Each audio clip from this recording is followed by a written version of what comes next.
Pergunte a um líder de escritório de advocacia como ele se destaca no mercado de elite. E você poderá se deparar com uma coreografia de palavras deslumbrantes. Estamos nos diferenciando, somos disruptores, somos ágeis. A banalização do advogado diferenciado, disruptor e ágil. Gesto de gestão. André, vai demorar muito para esse número aparecer na sua vida, 80. Você tá muito longe disso, mas muito longe. Mas o gesto de gestão chegou. 80! Esse é o episódio de número 80. Gostoso falar esse número, cara. Bem-vindo, André, ao seu podcast. Nosso Não, podcast. é gostoso falar isso. Oi, Dani, tudo bem? Tudo bom, Lupi? Eu quero só fazer assim, antes quebrar um pouco o protocolo da nossa abertura aqui, porque dá muito orgulho a gente ter conversado lá atrás, né, André? Trocamos uma ideia, a gente já contou essa história aqui, tal. Bora fazer o podcast, vamos ver até onde dá. E a gente chegou no 80. Eu particularmente estou muito feliz com isso. Eu também. Eu 80 só tenho que... ricos papos.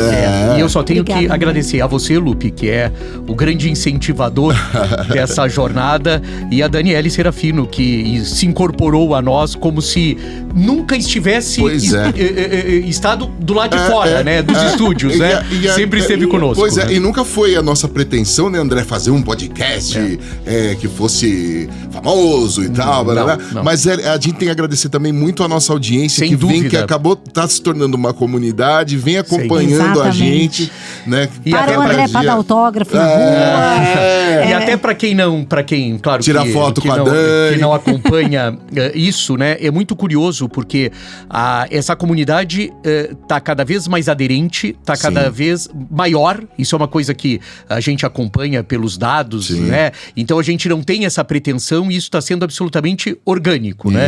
Nós estamos tendo um crescimento, na realidade, orgânico, e isso nos deixa contentes, porque de uma certa maneira a gente estamos... Sente que estamos contribuindo para alguma coisa, né, André? Exatamente, então, obrigado aí à nossa audiência. Bom, vamos pro assunto. É possível considerar que advogados de elite com escolaridade, treinamento e conhecimentos culturais semelhantes e com o mesmo entendimento do que significa ser um advogado corporativo, se diferencie significativamente em termos de relacionamentos, aconselhamentos e preços. Essa minha pergunta foi uma bíblia pra você, mas não tem como deixar ela menor, André. O Lupe vem aprimorando as perguntas dele, né? Tá ficando cada vez ainda mais... Ainda bem que são pra você, ainda bem que na minha parte ele é proibido de fazer perguntas por contrato. Ufa! E agora... Ufa! O contrato da Daniela, você não faz pergunta pra ela? Não. Nada, é que eu coloquei uma cláusula lá no final. Ela que redigiu. Eu tô percebendo. Mas vamos lá. Os advogados corporativos, Lupe, podem ser muito inteligentes. Os negócios são elaborados com habilidade, os modelos, quando são construídos, eles utilizados para promover os melhores interesses do cliente, sempre, né? Então, essa é a constituição do trabalho do dia a dia dos escritórios e dos advogados. Talvez um escritório seja melhor no aproveitamento da tecnologia do que o seu vizinho. Algumas bancas se destacam na busca e no aproveitamento de oportunidades, onde outras ficam, eventualmente, deixam um pouco a desejar. Mas, na verdade, a capacidade de detectar e mergulhar de cabeça em novos mercados pode ser adequadamente considerado um fator de diferenciação, o que ele é certamente uma marca distintiva de um disruptor. Então, o que está se discutindo hoje na advocacia é que a exploração de novos mercados ou de novos desafios, né, e a Daniele já tinha nos prevenido que a gente ia decupar o SXSW e que ele ia ser, como o Chris Anderson fala, né, uma cauda longa, né, o Chris Anderson, que é um teórico, ele chama isso de cauda longa. Não foi nossa pretensão no episódio 78 esgotar, e a Daniele nos alertou sobre isso, né? A gente não precisava esgotar o assunto SXSW. Você vê como rende que já estamos há 45 dias já desse... Muito, porque é mais ou menos isso, quer dizer, a disrupção, ela tá dada para um escritório à medida que esse escritório consegue enfrentar terrenos, fronteiras, né, delimitações, espaços que ele não enfrentava. E isso não tá só no campo da área de atuação, isso pode estar perfeitamente na área de tecnologia, na área de instrumentos, ferramentas, na área de gestão de pessoas, gestão de talentos, comportamentos e assim sucessivamente. Então esse é um aspecto interessante. Na opinião de Krishnan Nair, advogado, editor internacional da plataforma Law.com, ou Law.com, desculpa, o fenômeno do Kirkland & Ellis e do Latham Watkins, os escritórios de advocacia com receita superior a 5 bilhões de dólares, estarem tão à frente do que pode ser chamado de concorrentes. Então, assim, segundo ele, que estuda os escritórios de advocacia nos Estados Unidos, o fato dessa disrupção, o fato de entrar por territórios nunca antes explorados, é um fator para que o Kirkland & Ellis e para que o Latham Watkins sejam os 2 maiores escritórios do mundo. Com uma questão que, claro que os nossos ouvintes já sabem, mas saiu recentemente, que o Kirkland & Ellis supera os 7 bi de dólares. Então, vou repetir, é um escritório de advocacia que no último exercício de 2023 superou os 7 bilhões de dólares. Segundo o Kirshner, isso gera, de uma certa maneira, uma pressão cultural. E aí vem uma coisa curiosa, né? O que está acontecendo, Daniele? Aquela previsibilidade que a gente fazia de que o mercado ia se consolidar nos grandes escritórios, está acontecendo. Isso é mais ou menos que nem mudança climática, né? A gente acha que não vem e aí a gente vê o que acontece no Brasil e no mundo, e isso é a mudança. Se vocês não sabiam, as chuvas, os calorões, isso é a mudança climática. Então não é, o que vai ser? Não, já é. Então não precisa não ter problema nenhum, já sabe o que é. A mesma coisa, a consolidação. Ter um escritório nos Estados Unidos com uma receita superior a 7 bi de dólares é um exemplo de consolidação. E isso começa a gerar uma pressão cultural, que a gente vai explorar nesse programa. No Brasil, a gente também acha que isso não está acontecendo, e isso está. A consolidação, ela está dada, primeiro, por um movimento muito grande de pequenas bancas procurando fusões, procurando se acoplar a determinadas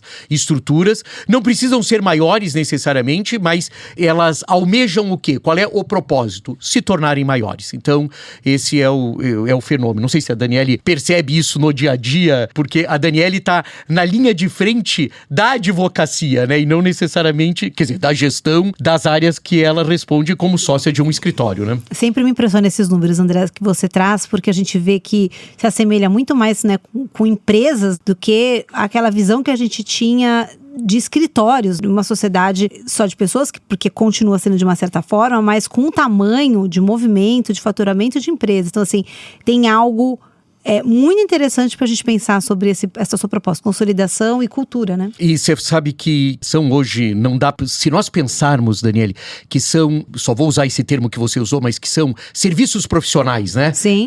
Receitas dessa ordem são impensadas, né? São impensáveis. Receitas dessa ordem são impensáveis.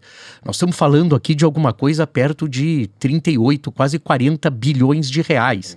Quer dizer, se a gente estabelecer aí margens históricas da advocacia, não é o nosso papel aqui, mas estou dizendo assim, são margens muito altas, né? E um escritório que não tem 4 mil advogados, só para deixar claro isso, não tem 4 mil advogados. Existem escritórios mais portentosos sob o ponto de vista de número de advogados do que o Kirkland & Ellis. André, a minha pessoa aqui está com uma questão. O que é o modelo KL ou QL?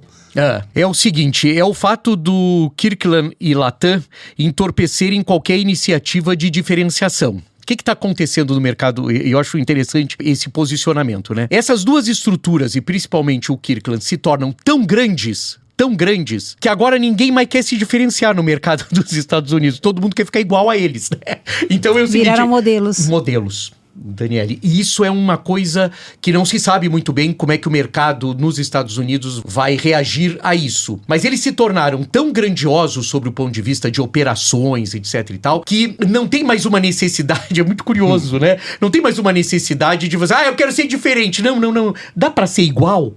Né? Eu quero ser igual. É mais ou menos, Daniele e Lupe, como se aqui a gente pegasse as grandes bancas e quiséssemos ser iguais a eles. Já existe um pouco isso sob o ponto de vista de eficiência. Eu acho muito bom. Eu não vejo como negativo. É um fenômeno, né? A gente está observando.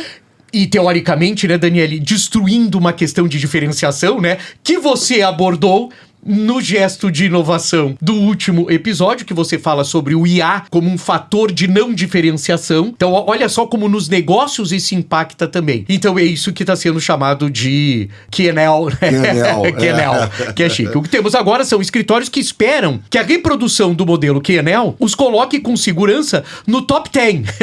O desespero em torno de ser uma banca de 3 ou 5 bilhões de dólares fez da diferenciação e do disruptor pouco mais do que chavões. Então, perguntado sobre o que significam essas palavras, vários sócios e líderes recorrem a coisas como ágil, dinâmico, quer dizer, porque eles não estão mais interessados, eles estão interessados na receita. É muito curioso, gente. Muito né? interessante isso. É um pensamento. Eu trouxe aqui pra gente pensar. O maior risco em perseguir esse grupo dos bilhões é que se priorize o grande em detrimento dos nichos. Então, isso já era uma questão que isso aqui se falava. Nosso gesto de gestão começou na pandemia, né? E a gente falava que no pós-pandêmico haveria uma tendência dessa consolidação e uma tendência de o grande ser mais importante do que os nichos. O que pode fazer com que o escritório não consiga comercializar ou se capitalizar de maneira eficaz.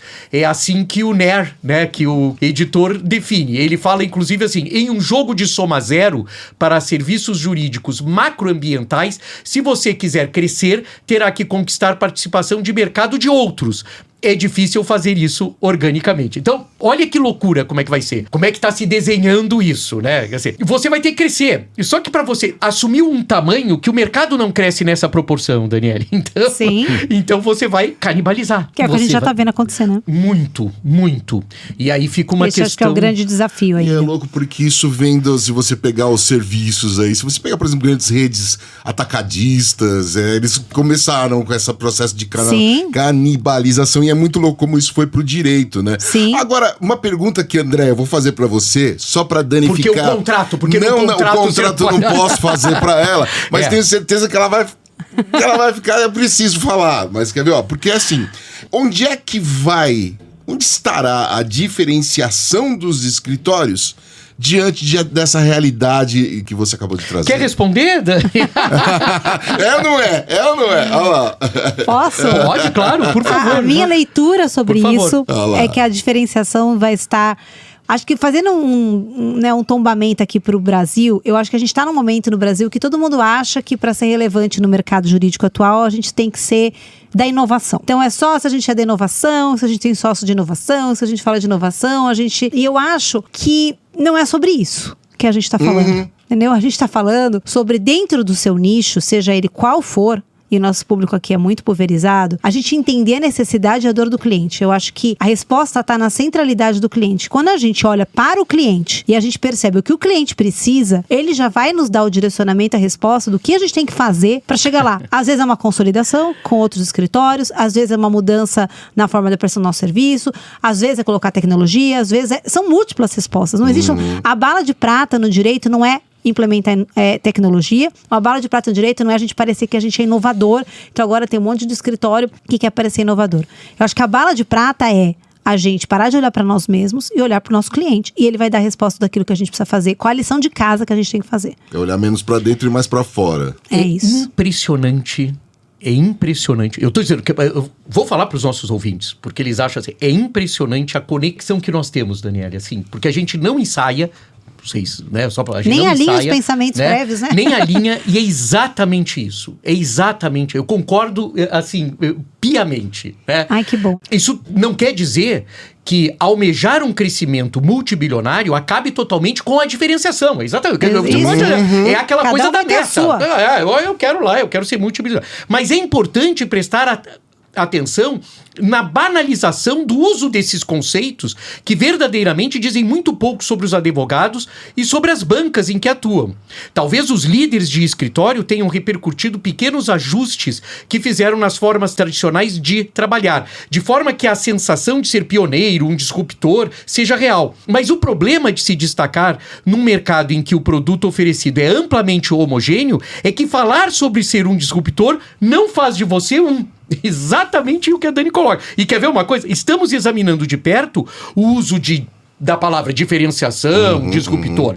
E se não formos nós perguntando exatamente o que você quer dizer com isso, na próxima vez que usar essas palavras, serão os clientes que o farão. Exatamente o que a Dani fala. Quer dizer, se a gente não souber o que significa verdadeiramente essas palavras, e se os escritórios não aplicarem o que verdadeiramente é diferenciação e o que verdadeiramente é disruptivo, da próxima vez, quem vai fazer são os clientes. Com um detalhe, gente, que assim, um commodity, porque eu uso aqui em um determinado momento, o commodity não é ruim, tá? Porque a gente fica pensando que o commodity é ruim. Por exemplo, não há nada mais commoditizado do que step de carro. Experimenta não colocar uma. Pois é. Experimenta não ter. Ó, um carro agora super moderno. Mas então, olha só, os caras não estão colocando mais step, mas estão colocando as bombinhas agora. Pra você. É o novo step. Não, mas eu tô dizendo assim, quando você fala de disrupção, não significa que você abre mão de absolutamente tudo. Você vai ter que ter o step, você vai ter que ter o macaco, etc. Isso é. Então, assim, há coisas que a gente tem que considerar, mas a gente tem que entender o que é. E aqui, a crítica que é feita, é só isso, só para terminar, Lupe, cuidado quando usa isso, né? Porque se o cliente não tá percebendo que é isso, tá? Tamo com um problema. Então, fica pior. Isso, do corre que não ter atrás feito. do 7bi. Corre atrás do 7bi que já tá de bom tamanho, né? Já tá de bom tamanho. É isso, Lu. Então, bora lá. Então, já que a gente tá falando em 7bi, vamos ao gesto de inovação que vale muito mais que 7bi. Estamos oferecendo já. Já estão oferecendo, aí tá na casa dos 9 já. É de sinal sonoro para nossa Daniele Serafino.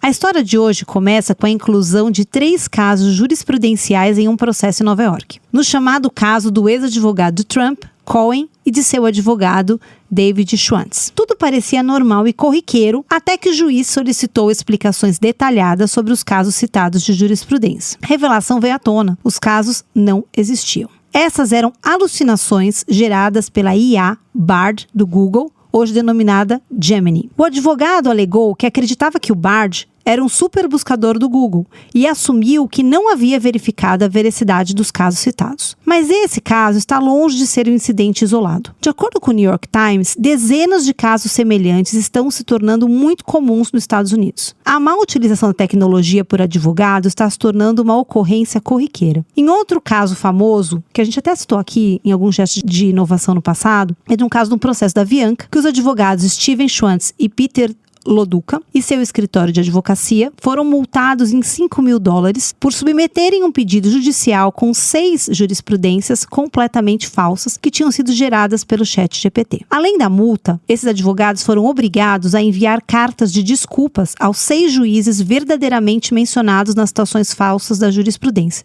Eu achei essa penalidade incrível. O juiz responsável pela multa argumentou que os advogados falharam em suas responsabilidades ao submeterem casos falsos ao tribunal. Em outro caso, um outro advogado de Nova York enfrentou um processo disciplinar por citar uma lei fictícia que tinha sido gerada também pelo ChatGPT em um processo de negligência médica. Os juízes consideraram a conduta do advogado como abaixo dos padrões básicos de um advogado. Nos Estados Unidos, em uma escala nacional, até agora, do que eu pude perceber, foram registrados pelo menos 15 casos em que se suspeita que os advogados tenham utilizado chatbots para realizar pesquisas jurídicas que posteriormente foram incorporadas nos processos. No Brasil, já temos também situações similares, e não apenas vindo de advogados. Um juiz do TRF da primeira região usou o ChatGPT em uma sentença e gerou casos fictícios de julgados do STJ. Em outro caso, um advogado utilizou o ChatGPT em uma peça no TSE contra o ex-presidente Jair Bolsonaro, e ele enfrentou uma multa por litigância de má-fé de R$ 2.604. A conexão entre a IA generativa e o sistema jurídico também se estende até o Canadá, onde muito recentemente no mês passado, uma advogada foi condenada a compensar as horas de trabalho de verificação gastas pela equipe jurídica do seu oponente por submeter casos alucinados gerados pelo ChatGPT em um requerimento. Como muito bem disse o juiz ao julgar um desses casos, as consequências são muitas. Abre aspas. A parte contrária desperdiça tempo e dinheiro expondo o engano. O tempo do tribunal é retirado de outros empreendimentos importantes. O cliente pode ser privado de argumentos baseados em precedentes judiciais autênticos. Há danos potenciais à reputação dos juízes e dos tribunais cujos nomes são falsamente invocados como autores de opiniões falsas e à reputação de uma parte a quem se atribui conduta fictícia. Fecha aspas. Esses incidentes levantam questões sérias sobre a responsabilidade dos advogados ao utilizar a IA e têm promovido um bom debate sobre o tema. Alguns juízes querem impor, por conta de tudo isso, uma regulamentação que obrigue os advogados a informar nas suas petições se eles utilizaram IA. Outros argumentos que as regras que já existem são suficientes para resolver os casos da má advocacia. Meu pequeno centro de contribuição nessa discussão está em refletir se esses incidentes da má advocacia ao redor do mundo, envolvendo um pequeno número de advogados, justificam a imposição de regras e requisitos adicionais para todos os outros advogados sobre o uso da IA na advocacia. Claro que a ligação entre a IA e os casos citados demonstra a necessidade da responsabilidade e da diligência por parte de nós advogados. A confiança cega na IA pode levar a consequências graves, tanto para advogados, quanto para clientes, quanto para o tribunal. A ética e a responsabilidade devem sempre guiar o uso da tecnologia no sistema jurídico. Mas esse caminho seria pela criação de impedimentos ou regras de declaração de uso de IA? A consequência desse caminho, se for escolhido, é enviar uma mensagem negativa sobre o uso da IA no mundo jurídico, desencorajando os advogados a explorar o seu potencial positivo e reforçando o estereótipo de que a tecnologia e a advocacia são coisas que não combinam e, portanto, nos manter a léguas de distância de tudo isso, além de nos manter nos rankings das profissões mais atrasadas de transformação digital dos tempos atuais. Para uma má advocacia, já existem processos disciplinares e penalidades existentes, mas para um atraso profissional, o preço ainda será muito mais caro. E lá se vai mais um dia, como diria o Clube da Esquina. Nossa, Dani, sensacional. André Porto Alegre, é assim que a gente encerra o episódio de número 80, na 4ª temporada do Gesto de Gestão. Obrigado por mais um encontro aqui, de proporcionar para este velhinho aqui um encontro tão bacana como esse. Dani, daqui a 15 dias eu volto e vamos rever esse contrato, que eu quero te fazer pergunta. Muito bem, quem não faz pergunta, mas deveria fazer, é a Aline Nascimento, que tá ali perguntar quando é que vocês vão criar vergonha e não me dá tanto trabalho. A Aline Nascimento na mesa de som e o Ed Chaves lá no estúdio fazendo, né, o acabamento deste podcast que é produzido aqui no estúdio da Compasso Collab. Muito obrigado ao Compasso. É isso, a gente volta daqui a uma semana. A gente volta daqui a 15 dias com o episódio número 81. Até lá. Gesto de Gestão.